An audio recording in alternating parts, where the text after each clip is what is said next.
ಹೇಗೆ ಸಹಿಸಿಕೊಳ್ಳಲಪ್ಪ ಈ ಸಂಸಾರದ ಭಾವ. ಬೆಳೆಯೆಲ್ಲ ಸತ್ತು ಹುಟ್ಟಿ ಬೆಳೆದು ಬಂದ ಈ ಹಣ ಕೂಡ ಹರಾಮ್ಕೋರರ ಪಾಲಾಗಿ ಹೋಗಿತ್ತು. ಕರೆಂಟ್ ಬಿಲ್ ತುಂಬಿದರು, ಅದು ಕೂಡ ಮತ್ತೆ 3,000 ತುಂಬಬೇಕೆಂದು. ನಾ ಹೇಗೆ ಉಳಿಯಲಿ? ನಾ ಹೇಗೆ ನಡೆಸಲಿ ಈ ಸಂಸಾರವನ್ನ?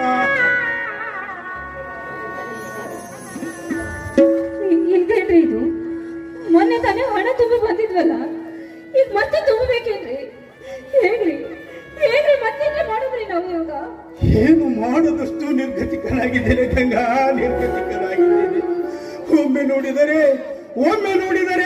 ಈ ಪ್ರಾಣ ತ್ಯಾಗ ಮಾಡಿ ಈ ಹಾಳು ಸರ್ಕಾರವನ್ನು ಸುಟ್ಟು ಹಾಕಿಬಿಡಲೇನೋ ಎನಿಸುತ್ತದೆ. ಏನು ಮಾಡಲಿ? ಎಷ್ಟಂತ ನಾನು ಸಹಿಸಿಕೊಳ್ಳಲಿ?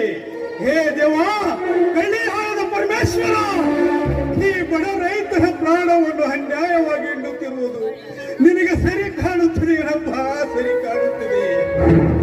ಬೆಳೆದುದರಲ್ಲಿ ಉಳಿದು ಹೊಟ್ಟೆ ಪಾಡಿಗಾಗಿಟ್ಟ ಈ ಹಣ ಕೂಡ ಕಟಕ ನೌಕರರ ಪಾಲಾಗಿ ಹೋಗಿತು.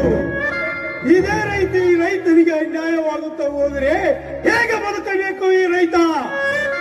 ರೈತನೇ ಜಗತ್ತಿಗೆ ಅನ್ನದಾತನು ಅಂದು ಇಂದು ಜಗದ ಲಂಚಕೋರರಿಗೆ ಅನ್ನದಾತನಾಗಿರುವಂತೆ ನೀನೇ ಹೇಳು.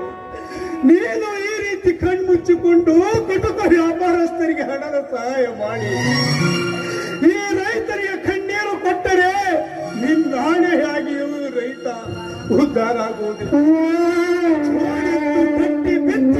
ಈ ರೈತನಿಂದು ನಿನ್ನೆದುರಿನಲ್ಲೇ ಮಣ್ಣಲ್ಲೇ ಮಣ್ಣಾಗಿ ಹೋಗುತ್ತಿದೆ. ನೋಡಬಾರದೇನಪ್ಪ ಈ ರೈತರಿಗೆ. ಕಣ್ಣ, ಸ್ವಲ್ಪ ಸಮಾಧಾನ ಮಾಡಿ ಕಣ್ಣ, ಬೇಡ. ಹೇಗೆ ಸಹಿಸಿಕೊಳ್ಳಲಿ ಶಕ್ತಿ? ಹೇಗೆ ಸಹಿಸಿಕೊಳ್ಳಲಿ? ಬ್ರಹ್ಮ ಸೃಷ್ಟಿಸಿದ ಈ ಬ್ರಹ್ಮಾಂಡವನ್ನ ಆ ಬ್ರಹ್ಮ 4 ವೇದಗಳಿಂದ ಸೃಷ್ಟಿಸಿದ್ದಾನೆ.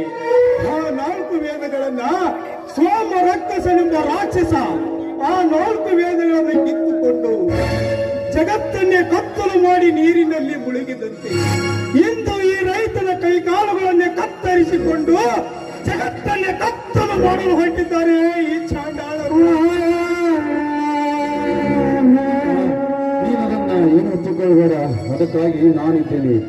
4 ವೇದಗಳನ್ನು ಕಚ್ಚಿಕೊಂಡು ನೀರಿನಲ್ಲಿ ಮುಳುಗಿದ ಆ ಸೋಮರ ಕಸರಿಗೆ ಹರಿನಾರಾಯಣ ಮತ್ತವಸರ ತಾಯಿ ನೀರಿನಲ್ಲಿ ನುಂಗಿಕೊಂಡು ಮತ್ತೆ ಸೃಷ್ಟಿ ನಡೆಸಿದಂತೆ ಈ ಲಂಚಕೋರ ಚಾಂಡಾಳ ವೃಂದವನ್ನು ಕಡಿದು ಜಗತ್ತಿನ ತಂದೆ ರೈತನೊಬ್ಬನೇ ಎಂಬ ಸತ್ಯವನ್ನು ಸತ್ಯವಾಗಿ ಮಾಡದಿದ್ದರೆ ನಾನು ನಿನ್ನ ಸಹೋದರನ ಎಲ್ಲೆಂದು ತಿಳಿಯೋಣ.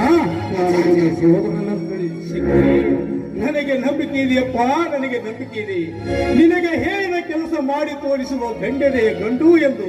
ಆದರೆ ಈಗ ಮುಗಿದು ಹೋಗಲಿ ನಿಮ್ಮಿಬ್ಬರ ಮದುವೆ ಕಾರ್ಯ.